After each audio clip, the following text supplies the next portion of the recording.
Hello, welcome to Gemstone Tarot, where we're in the bedroom. We're in the bedroom and I've got a few technical weirdnesses going on, as normal really, nothing new there. And then we've got a really weird, like, raining but sun but kind of square box thing at the back. I don't know, it's a lot. It's a lot! So, this is for, what day is it today even? It's got to be Thursday, hasn't it? So, hang on, I've got my watch on. Got my Snoopy watch on. It is 24th that we're reading for today, I think. And that's going to be Friday. Woohoo! Now, She Cries, She Scries, I think it is, did say to me, even though I can't find my Halloween tarot, I do have other tarot-esque decks. So, I'm going to start with this one, Urban Crow Oracle by Mary Cullinane. Now, I do have an Urban Crow tarot. Can I find it?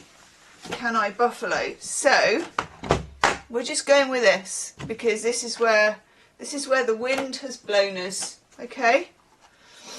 Your star sign readings, your monthly readings are starting to come out. There is a playlist underneath here and you can find them.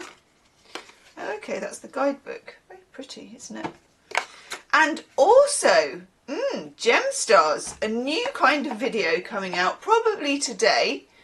Just uploading it at the moment, but it's a big one. It's over an hour long and it's a kind of autumn sort of hang out in the kitchen with me, and then I cook both a beef stew and a butternut squash, flutternut squash soup while chit-chatting. And yeah, you can kind of see how messy my kitchen is.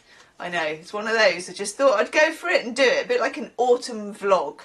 So I did that for you. If you want to see that and other wonderful, exclusive pick-a-card readings and hang out in my car readings and just random stuff like that, there is a join button and there is the Gemstars, so you'll be able to see it too. So come and join us. You can also use the link in the description box, because the join button, I don't know, it's just one of those things. Sometimes it works, some people get it, some people don't. Thank you to everybody who has hyped as well the monthly readings. Kudos to you, massive thank yous. There you go, we have done the housekeeping. God, I absolutely love this deck. So you're absolutely right. I should have I should have used it more often. Right, I'm going to take 4, I think. 4. Ooh. And then we may hold back a 5th that we need. And just let me press something on here. Can never tell. I haven't used the computer for ages because we've been in the kitchen, haven't we? And we will continue to be in the kitchen. There'll be a mix-up of both. I think it's nice to be in both rooms. Let me know your thoughts, okay? Because you're the ones who count. This is the back of these cards, which I just want to show you because they're completely gorgeous. Isn't that gorgeous? Whole, like, wintry scene. All of that. Right. First card we get. Observation. I know. It's all right, isn't it? It's kind of, and I think this is a crow.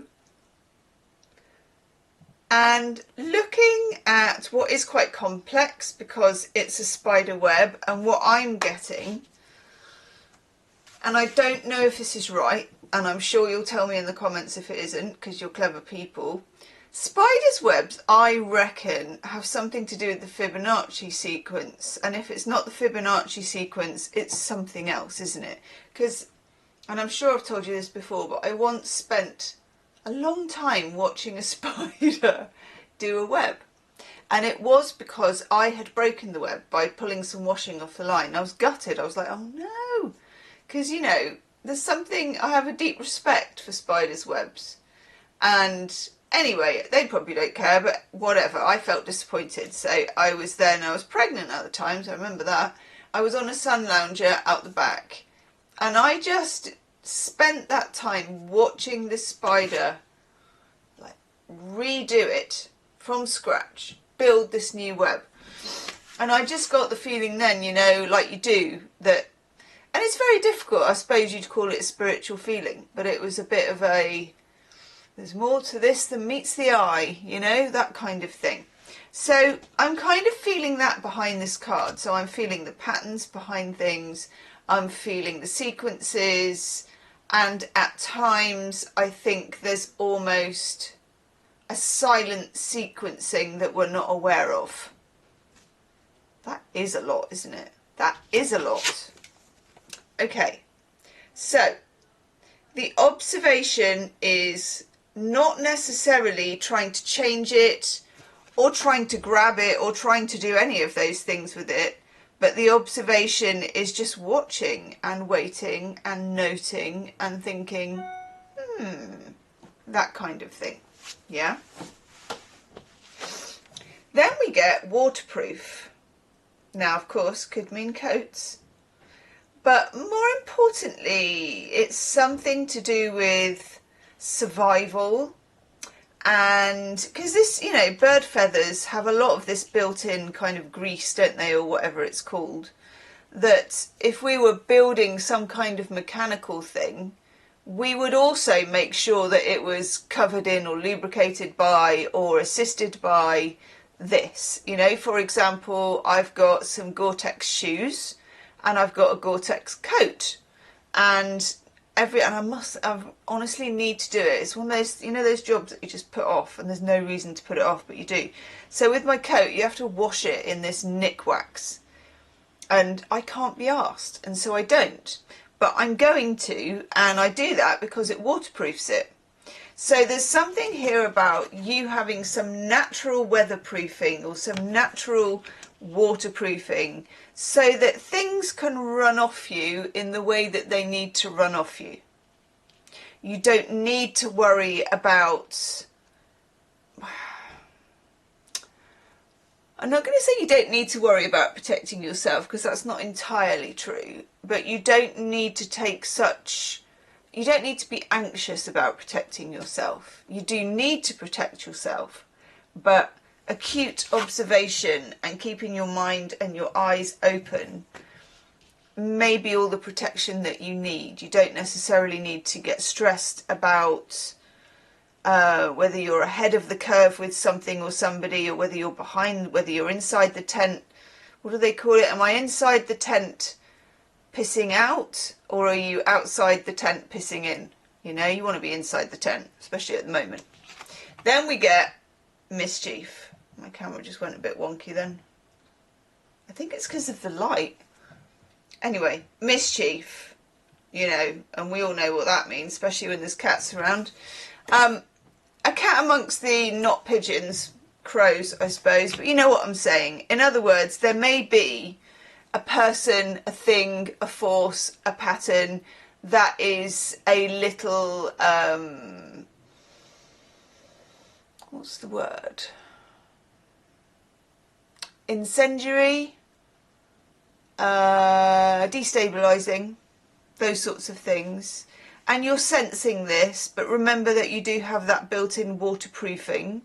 And for some of you, this is something or someone pushing buttons or boundaries that either they've done that before, or you've experienced a transgression like this before yourself, and it's kind of doing that thing where actually not all the feelings that you have about this person or thing belong to this person or thing.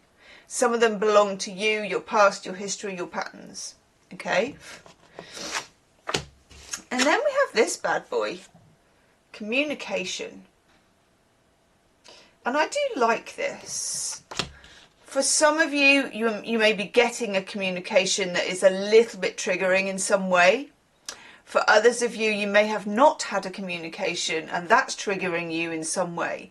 But this is also, and I feel like we're going to take a fifth card, it's also how you communicate your needs. People take you at your own recommendation. And sometimes, particularly for the empaths and whatnot, it's difficult to speak up until it's kind of too late and then you like boil over. Okay? Interesting. And then the last card, the sort of +1, because this is like an add-on, is commitment.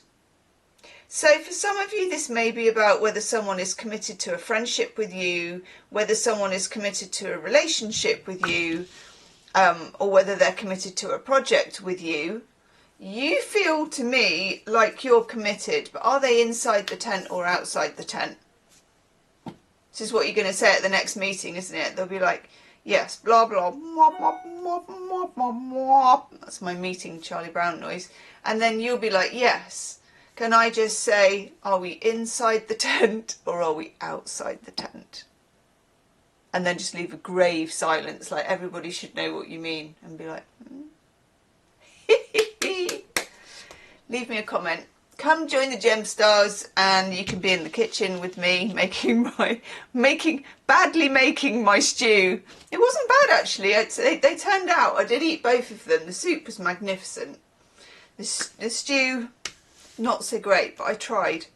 Anyway, have a look and I will see you tomorrow. Namaste.